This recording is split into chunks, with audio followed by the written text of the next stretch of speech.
Welcome to Marketing Corner Talks, the Business Talks edition, where we dive into real stories from business owners and entrepreneurs who are building, growing, and igniting ideas in the marketplace. Today, we're joined by my good friend, Javier Lavalle, co-founder of We Make Games, a creative indie board game company that's already shaking things up in the tabletop world. Their first release, Teddies versus Monsters, sold out in 6 months. So let's go and capture some of this information. Let's see how they're doing this. We want to jump into our little story with our friend here. Xavier, welcome to the show. You're doing some amazing things. Love your story. Tell us a little bit more about it. Appreciate it, Dave. First of all, thank you so much. I love this space. I love the initiative you have to bring these kind of stories to, well, everybody, to be honest, but especially students. A little bit about the project and myself. The project began actually due to COVID, right? Many people was stuck in COVID at their homes. And I was stuck in a house with 8 roommates. And there were times in which we were all in our own room, just watching Netflix. So my best friend and I, who happened to be roommates, we said, we want to create something that helps people connect by having fun and also by telling amazing stories. And that's how the idea of creating board games started, right? Dave, I'm going to be honest. We first started with this amazing idea of a Harry Potter board game, but we were really naive thinking, oh, we're just going to make the game. We're going to call Warner Brothers and they're going to say, hey, that's an amazing game. Let me buy it for you. And that's not how it works. So after a while, we come up with a really amazing idea of a really quick, easy to learn board game, which is Teddies versus Monsters. And from that point onwards, we launched our publishing company. We launched our first game, and now we are on the verge of launching the second. And we have our second batch of Teddies versus Monsters coming up. So exciting. So take us back to why Teddies versus Monsters? What was the idea? How did that one become the first generation of this new organization? Yeah, so, we really wanted to have in our publishing company this signature of being a publishing company that focuses on really great themes, right? We want to capture that storytelling behind the board games, not only just fun, right? And on that note, my business partner, she once woke up and said, I had a dream about this little teddy who I happened to have in my childhood that was defending me against a monster. And I was like, that's it. That's it. That's the theme of the game. Little teddy bears who protect the children against monsters who are hiding underneath the bed. That's how it happened. And from that on, we have been working on the lore, on the story behind Teddies versus Monsters like crazy. So we are also going to release that to the public as well, the whole story behind. So launching a video game takes a lot, and not video game, sorry, my apologies, a board game, a lot. And so when you're launching this one, and your background, I think, was in business development. So how did your background play into the success of launching Teddies versus Monsters? Yeah, good question. So my background when it comes to education is actually psychology. I have a bachelor's in psychology, which I never utilize as many people right now in the marketplace. But it helped me a lot when it comes to getting into the psyche of the player, right? I knew the kind of reactions that I wanted the game to evoke players to have. I knew the relationships that I wanted the game to make people have, right? And psychology helped me a lot for that. But when it comes to my business development background, it helped me a lot when it comes to business outreach, because most of our sales and marketing strategies are actually B2B rather than B2C, which is something I would recommend to small publishers or small companies, because then your impact is wider. So launching a board game element is a big feat. It's huge. How did you go about it? What were the early stage challenges? What were some of the big things, the obstacles you face is going into? You're producing something physical, not something that's on the up in the digital world. Right. I think biggest challenge we had is that at first we didn't know we wanted to be self-publisher. What does that mean? We're like, when we had the idea of the game, we developed the game in just under 6 months, which is quite fast. But playtesting was probably the biggest challenge. We developed the game really, really fast. We thought it was ready, but then we did a year and a half of playtesting and testing and testing. So demoing and whatnot. And once you get all the mechanics of the game correct, you also need to test the colors and the characters. My co-founder, she's an amazing artist, really, really amazing. She actually happens to work in the film industry. She's an animator and a layout artist for a big studio here in Vancouver. So the art she already has. All the artwork, she did it. When it comes to some other aspects of the designs, I also support when it comes to the user experience because I have a UI UX certification. And we wanted the experience to look clean and attractive, but also for it to be inclusive. Because, for example, something we did is our game is suitable for people who have color blindness to play. Because our game is all based on symbols and colors, right? And if we had that aspect, the colors on it, a lot of people wouldn't be able to play.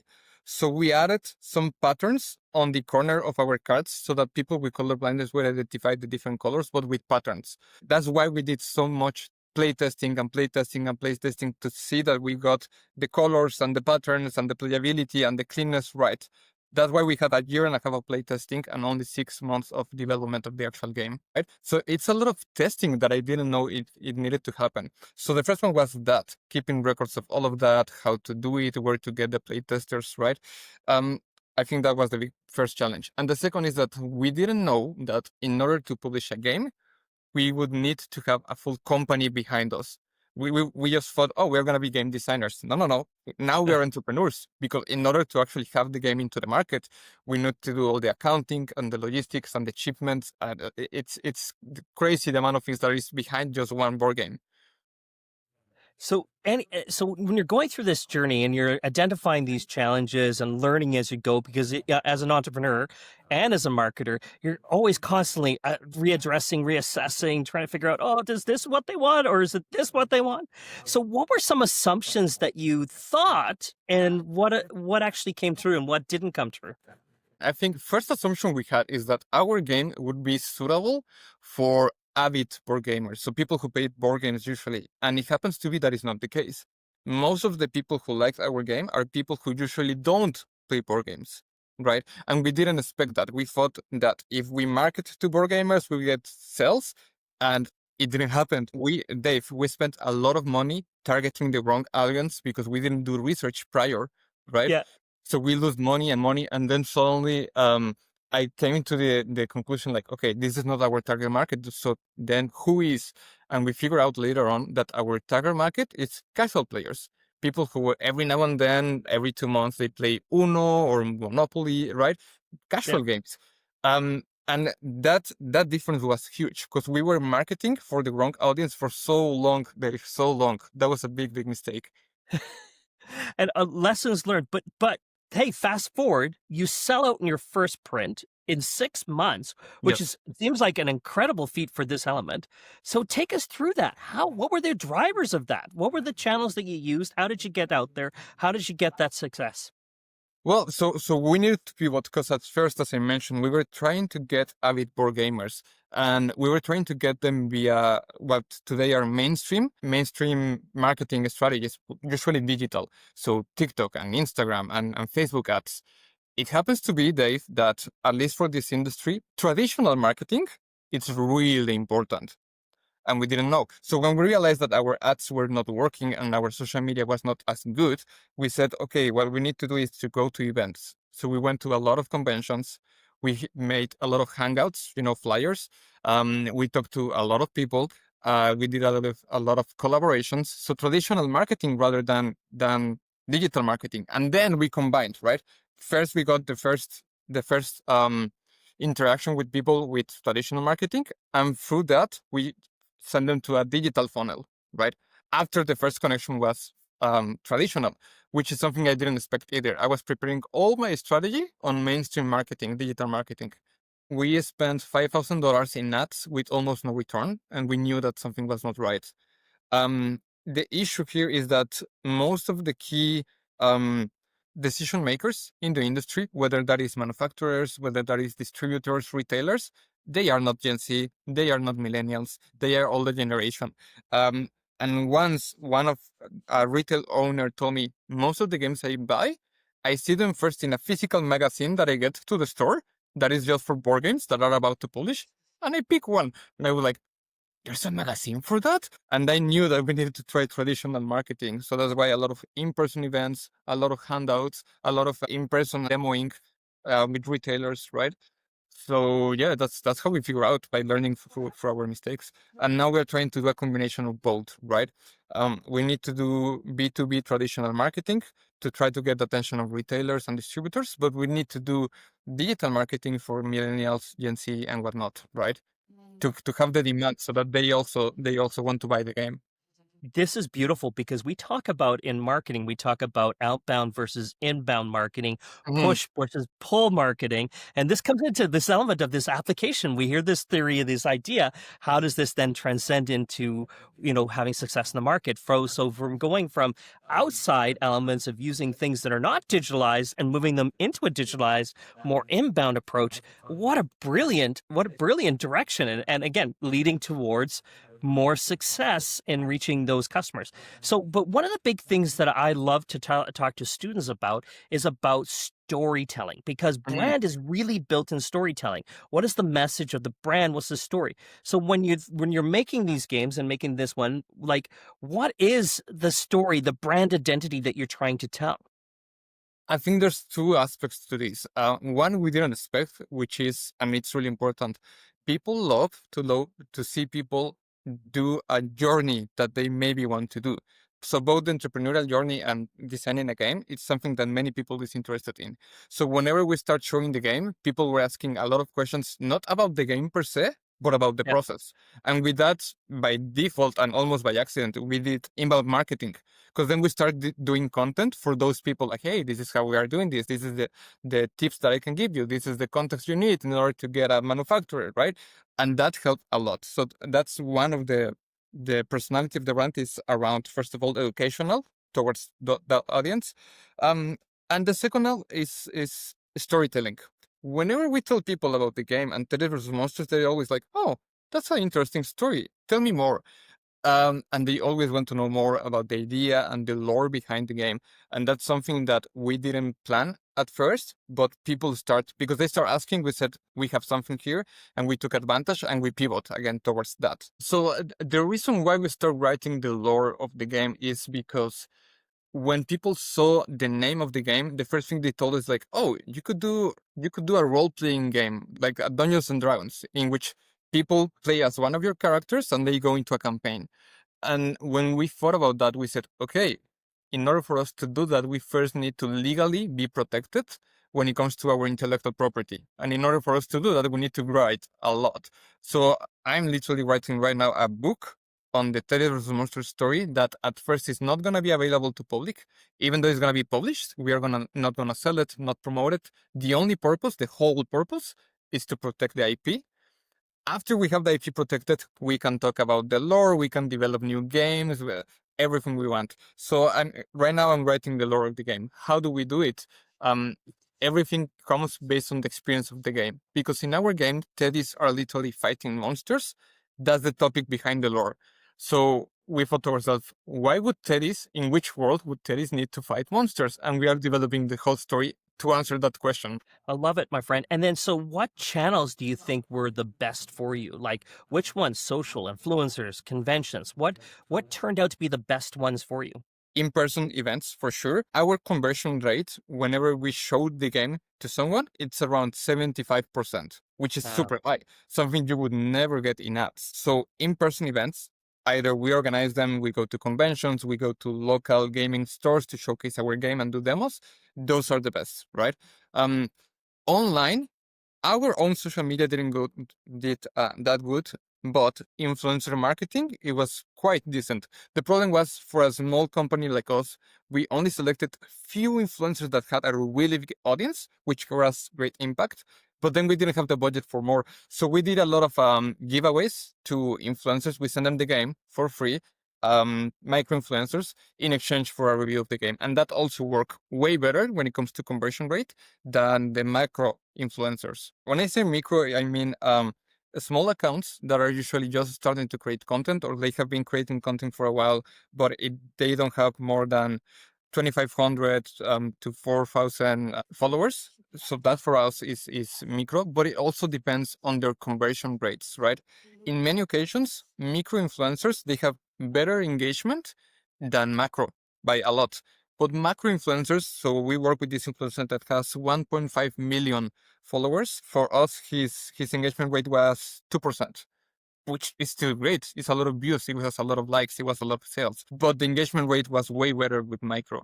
When it comes to finding them, funny enough, micro influencers usually reach out to us because they want to make content and they actually like the game and they wanted to support us in exchange just for the game for free. So we said yes.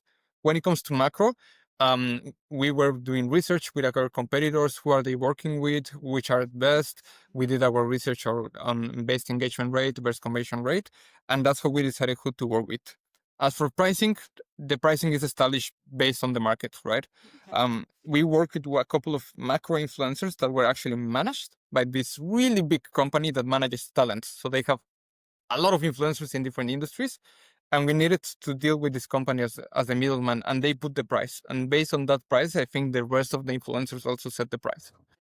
So, how do you take that physical approach and you need to scale?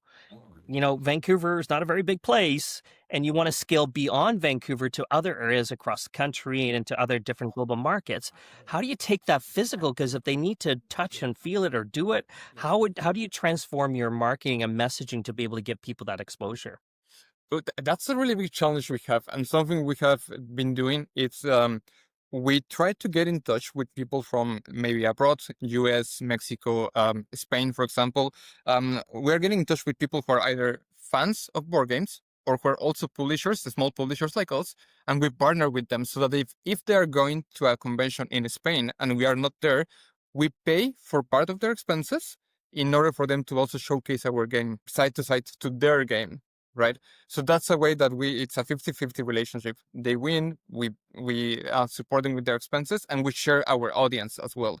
So that's a way to transition from physical to digital in this day and age with a low budget, right? Because otherwise, if I could, I would go to every convention in every part of the world. But it's not possible. But great way to think outside the box and looking at partnerships.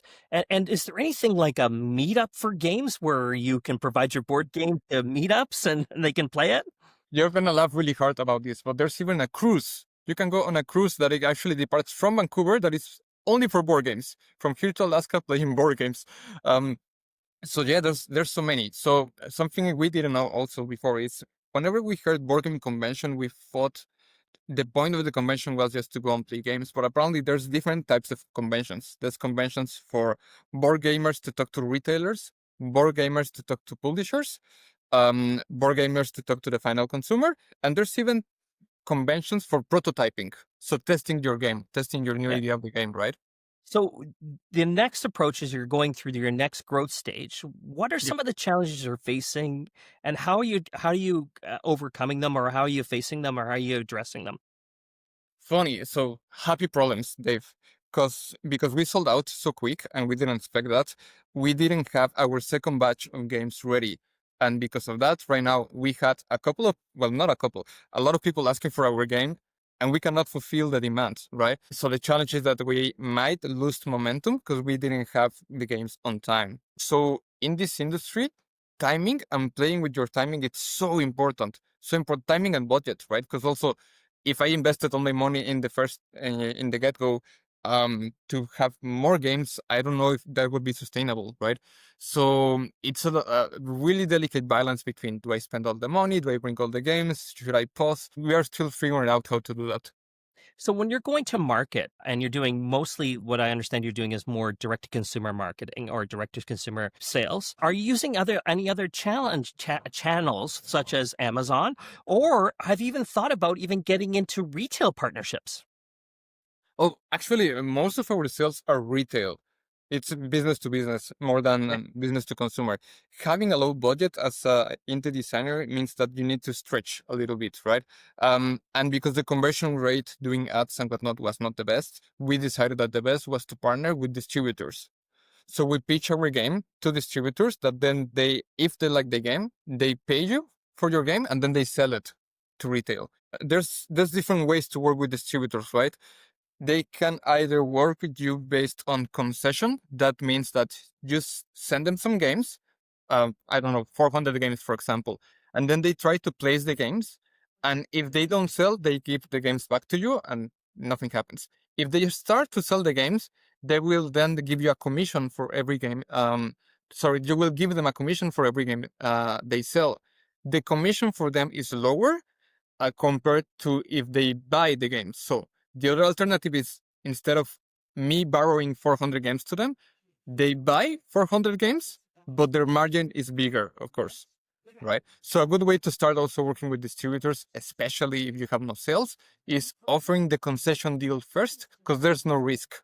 I mean, I think the first approach with distributors is really important. We are working currently with the largest distributor in Canada. And the way we got in is we got the contact, we sent an email, they didn't reply. And one day we said, what if we go to their office? And we did, and we just stand there. And we brought our game, of course, to do a demo, and also some cookies, kind of like to bribe them to, hey, please pay attention. And we pitched the game to them. I think one of the things you should do when working with distributors is first research if they have already on the portfolio something like your game. Because if they have a lot like your game, the likelihood that they will say, hey, yeah, I want to buy your game is low, right? Unless you have credibility. Because it was our first game and we had no sales, no credibility. So we needed something else. And what we brought is that they didn't have a game like ours for them to provide to the stores. So that was an advantage. So I would for sure say research if they have a game like yours. If they do, wait until you have credibility and then reach out.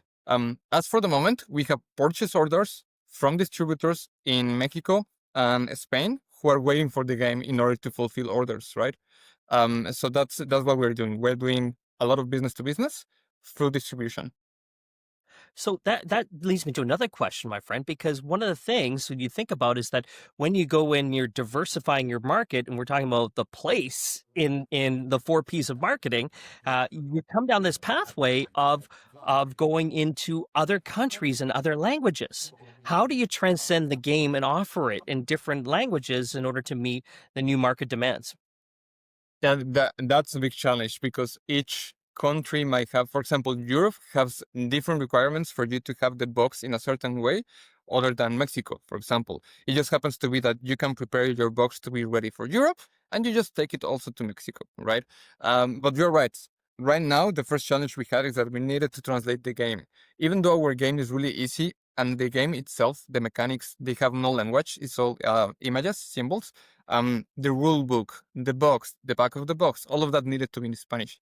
So we needed to translate the game, and we made a deal with a manufacturer for them to charge us as if we were printing one game, even though it's two, to be honest, right? Because we have the English version and we have the Spanish version. So we needed to negotiate in order for them to agree, okay, yeah, we can print just one batch as if it was one game. So a lot of challenges. There's a lot to learn. There's a lot of logistics to learn and to comply with, which is also a really, really big challenge. Warehousing, you have no idea how difficult warehousing is. It's a lot of logistics. To be honest, I ask a lot of questions. I'm asking people who have been on my shoes and are doing better than us and trying to follow their steps. But we are doing a lot of partnerships in the areas that we are not confident that we can do ourselves. So for example, for forwarding is the process of bringing the game from abroad. For forwarding, we have a partner and we pay a little bit more to them in order for them to do their job and for us to not have an issue with it, rather than to try to do ourselves and then have our mistakes. Because forwarding is really, really delicate. You are dealing with international trade and with customs. It's a whole deal. So we are partnering with people in order to be able to succeed in the areas that we are not as strong. So wait, what's next for We Make Games? Where are you going next? You've had success with this initial one. You've talked about launching some other brands, and I think you even said a second version of Teddies to Monsters or Teddies versus Monsters. What's Yep. next for you, Xavier? So something that happens when you are in this industry, especially if you work a lot with retailers, is I want you to imagine as if we were book authors, right? A lot of people said the second book is more important than the first one. Reason being is because if the first one is a success, you already put like a bar, like a high expectations. And for your next game, you need to comply. But not only that, Dave, when it comes to retailers, they usually like to give their shelf space to people that can fill the shelf with more games that are high quality, right? So if I'm trying to get my game into, I don't know, Indigo, right? Well, my book, sorry, to Indigo, and I'm trying to compete with Stephen King, right? Who has a lot of books and he has a lot of credibility. Who is Indigo gonna give the shelf space? Stephen King, right? So what retailers ask you is make more games, and if you do, I will buy even more games from you, or I maybe give you a fixed shelf space, which is really interesting. So now we have the challenge. So next step is make a second game for sure, while we also comply with the demand we have for the first game, which is Teddies versus Monsters. But this is a really interesting dilemma because when we talk about physical retail stores, and you alluded to it, Xavier, is that retail stores need to turn inventory. And if they're Yep. not able to turn the inventory, that's not a positive margin to them and to their profitability. So they need things to move quickly on the shelf. So you got this combination of, hey, I got a great game, but you also need to build a great brand in Yes. We Make Games. You need to make We Make Games, like no matter what lands on that shelf, that We Make Games, that people recognize We Make Games as well as Teddies and Monsters and other ones. Correct, correct. Because that way, like stores would know, hey, if I buy Uno games of Uno to sell, I know Uno is gonna sell, so I can dedicate a lot of space to Uno. So that's kind of like what the retailers want. They want you to succeed in order for them to buy more, right? So yes, you're right. Both the game needs to be good, but you as a publisher needs to have a lot of credibility. And so, Xavier, what kind of marketing tactics do you use with your B2B customers to help them sell your games and help create that brand recognition? A lot of it's demoing helps a lot, and testimonials, they help a lot. As you probably know, like any other industry, there's big board game influencers that unless you're in the industry, you don't know them. But it's really important to get their feedback. And if you do, then retailers are more convinced to try to sell your game. But more than that, you also give them data. You say, hey, our board game is appealing to families and people between X and Y, right?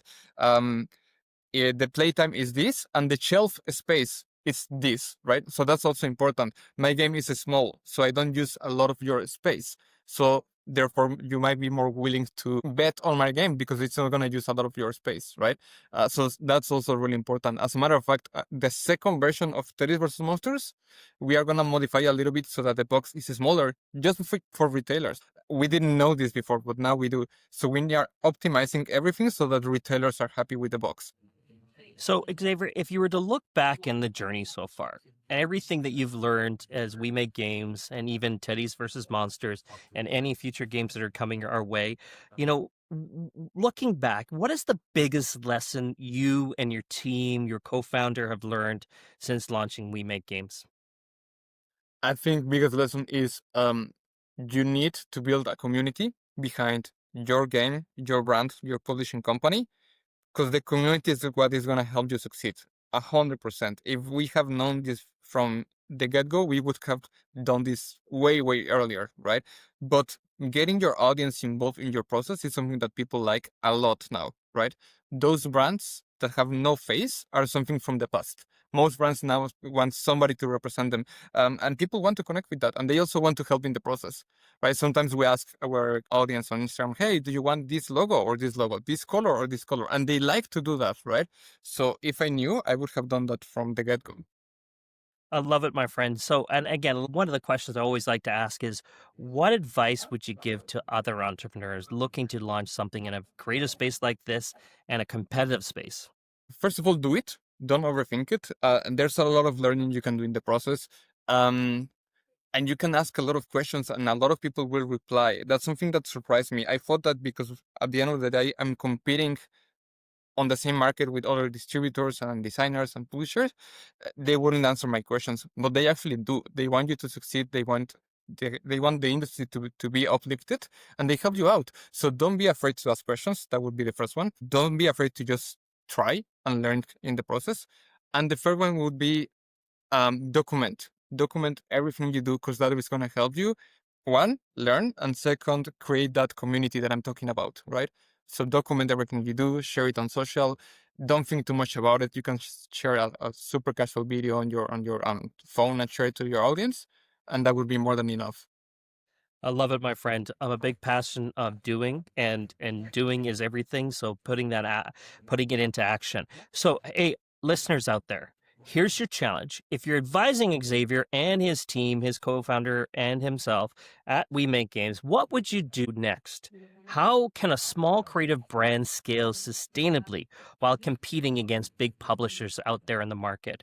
Okay, I want you to think about that. I also want you to think about the message out there because we are talking to Xavier, who is both a marketing professional and a business development specialist. And we've heard some really great theories and ideas around these and how hearing them going into application. So thinking about those application. Xavier, so how does our listeners get in touch with you? If they want to learn more about We Make Games and they want to learn about how they maybe can support you or share some of their ideas, how can they reach you? For sure, they're free to reach me out on LinkedIn. I'm always active on LinkedIn. I try to provide as much value with my content as I can for anybody who's reading or listening out there. So LinkedIn would be probably the first. A second, Instagram. They can just go to @Teddies versus Monsters on Instagram. They will find the game, and I'm the guy who is behind the Instagram. So if you send a message there and say, "Hey Javier," I'm gonna reply myself. And they can also look for me on my personal Instagram as well @Javier Lavalle on Instagram, and I'm gonna reply for sure. Thank you very much, my friend. Get out there, reach out. You got some ideas. You want to talk to Xavier, you want to talk to Xavier and his team. Share those ideas, guys. That's what we want to do. So, Xavier, it has been amazing. Full of fun, insightful conversations about board games. I love it. Thank you for sharing your story and congratulations on your success you've had with We Make Games. Thanks for tuning in to Marketing Corner Talks, where real business becomes real learning experiences. Thank you so much, Dave.